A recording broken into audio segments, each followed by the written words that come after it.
the Hurlei, the Ostrogoths, and the Vandals. I gave them in a different order. So we should expect, and I haven't addressed this, which in hindsight I should have done, that we dealt with the testimony of two, didn't we? Testimony of two things should be established. There's the development of that prophecy, of that interpretation technique, where you can develop this into a triple application of prophecy, where you see that events happening in a three-step process. Okay, and I think I did mention this briefly, but we know that we have pagan Rome, papal Rome. Actually, I think I did mention this, but I said I'll develop the point.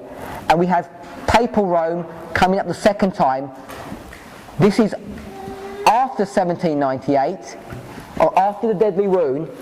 This is from 538 to 1798, or before the deadly wound, and that's pagan Rome. And so we have Rome coming up 3 times. I'm going to call that 2A and 2B, because we said Rome comes in 2 phases, part 1 and part 2, but the second phase comes up twice, and it's to do with the deadly wound. So once the deadly wound is inflicted upon it, Revelation 13 says the deadly wound is going to be healed.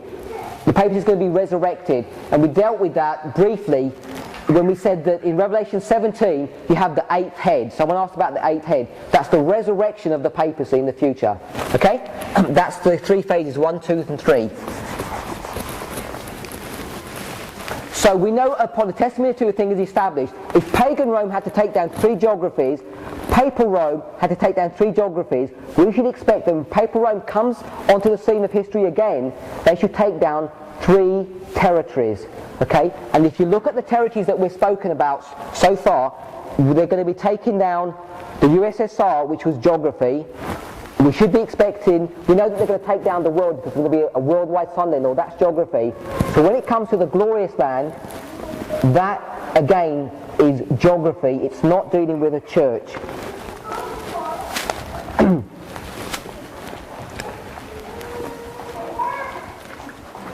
Let's go to Jeremiah chapter 3, verses 18 and 19. Jeremiah 3, 18 and 19. In those days the house of Judah shall walk with the house of Israel, and they shall come together out of the land of the north to the land that I have given for them, the land I have given for inheritance unto your fathers. But I said, how shall I put thee among the children, and give thee a pleasant land, a goodly heritage of the hosts of nations? And I said, thou shalt call me my father, and shall not turn away from me. This verse clearly shows us that the glorious land is not a church. The glorious land is a land or a country that's given to the church so it can do its role. This verse says very clearly that in those days the house of Judah shall walk with the house of Israel, and they shall come together out of the land of the north, which is the land of Babylon, and the land that I have given for inheritance unto your fathers, which is a pleasant land and a goodly heritage. So you see there's a separation between the people of God, because the people of God are his church, and they're in the kingdom of the north, in Babylon, in the land of the north, and God says, I'm going to take you out of that land and put you into a goodly land. So can you see that there's a distinction between the church and the land? Let's go to Psalms 106, verses 23 and 24. 106 verses 23 and 24. Therefore he said that he would destroy them. Had not Moses his chosen stood before him in the breach to turn away his wrath, lest he should destroy them? Yea, they despised the pleasant land, they believed not his word. Who are the they that despised? Israel. And what did they despise? The pleasant land. They don't want to enter, when they're at Kadesh Barnea, they don't want to enter into the pleasant land. So it says God was going to destroy Israel because they despised the pleasant land. The land is not the people. The land is the geography that God had promised to Abraham. Exodus chapter 3, verses 7 and 8. Exodus 3, 7 and 8 says this, and I am come down to deliver them out of the hand of the Egyptians, and to bring them out of that land into a good land, and a large, unto a land flowing with milk and honey, unto the place of the Canaanites and the Hivites and the Amorites, the Perizzites, the Hivites and the Jebusites. So God told Moses that he was going to bring his people, they're already his people when they're in Egypt, to a good land, a land flowing with milk and honey. Let's take this note, that it was already a good land before Israel were given it.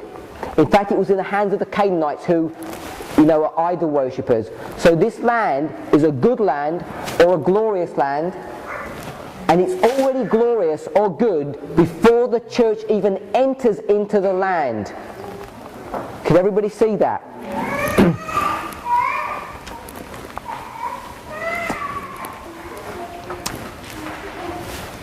So the land is already good. It's the land flowing with milk and honey. And the question is, were they a church before they entered into the glorious land? Were they already a church? Exodus chapter 20 verse 5 and 6. And say unto them, Thus saith the Lord God, In the day when I chose Israel, and lifted up mine hand unto the seed of the house of Jacob, and made myself known unto them in the land of Egypt, when I lifted my hand unto them, saying, I am the Lord your God, in that day that I lifted up mine hand unto them, to bring them forth of the land of Egypt into a land that I had despised for them, flowing with milk and honey, which is the glory of all lands. For this land is a glorious land, a good land. Exodus 20 verses 5 and 6. And he said, I chose you while you were... Oh, sorry, Ezekiel. Thank you. Ezekiel 20, the reference was twice, Ezekiel 25, 5 and 6, not Exodus, sorry. So they're already made a church when they're in the land of Egypt, and God said He's already spied out a land to them, which is the glory of all lands. It's the best land that's available in the whole world. He's already chosen that for them. It's already glorious and goodly, so milk and honey, before they even enter into it. Ezekiel chapter 20 verse 15. Yet also I lifted up my hand unto them in the wilderness, that I would not bring them into the land which I had given them, flowing with milk and honey, which is the glory of all lands. So Canaan is the glory of all lands, or the glorious land, which was so while Israel was still in the wilderness, even before they entered into it. The point is this: the land is not glorious because God's people are in it. It's glorious because it's a land flowing with milk and honey, and this is why it's given to God's people, because it's already glorious. It's the glorious of all the lands. Psalms 105, 43 to 45. And he brought forth his people with joy, and his chosen with gladness, and gave them the lands of the heathen, and they inherited the labor of the people, that they might observe his statutes and keep his laws. Praise ye the Lord. Who owns the glorious land? It says the heathen do. Why did God give his people this land that was full of Psalms 105, 43 to 45. Why did God give his people this land that was full of resources and temples, and full of resources both temporal and spiritual? It's got gold, silver, brass, already had the wells dug, already cultivated. They had to do nothing. Everything was already prepared for them. So why does he give it to them? The reason is this: could they keep the Sabbath in Egypt? No. Did they have religious freedom in Egypt? No. Were they persecuted? Yes. They could not keep the commandments of God in Egypt. They could not sacrifice. Remember, the lambs and the goats. That's why Moses said we have to go outside of Egypt, because we can't even make sacrifices. So he brought them to a land where they would have spiritual freedom. Jeremiah 2 verse 5 to 7. Jeremiah 2 verse 5 to 7. Neither said they, Where is the Lord that brought us up out of the land of Egypt, that led us through the wilderness, through a land of deserts and pits, through a land of drought and of the shadow of death, through a land that no man passeth through, and where no man dwelleth? And I brought you into a plentiful country, to eat the fruit thereof and the goodness thereof. But when ye entered, ye defiled my land, and made mine heritage an abomination. So God brings his people to a plentiful land, but they defile the land.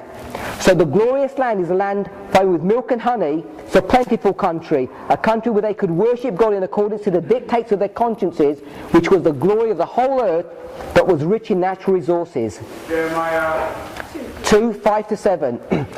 Great controversy 252. Great controversy 252. In the 17th century, thousands of pastors were expelled from their positions. Many were driven across the ocean to America, and here laid the foundations of civil and religious liberty, which have been the bulwark and the glory of this country. Great controversy 291. Great controversy 291. When God's hand seemed pointing them across the sea to a land where they might find, found for themselves a state, and leave to their children a precious heritage of religious liberty, they went forward without shirking in the path of providence. Great controversy 296. So no, I'm going to skip that one. Great controversy 296, but it's a valid one. I'm just going to go to this last one. Review and Herald, May 2nd, 1893. Review and Herald, May 2nd, 1893. The unrivaled mercies and blessing of God have been showered upon our nation. She's talking about the USA. It has been a land of liberty and the glory of the whole earth. The glory of the whole earth.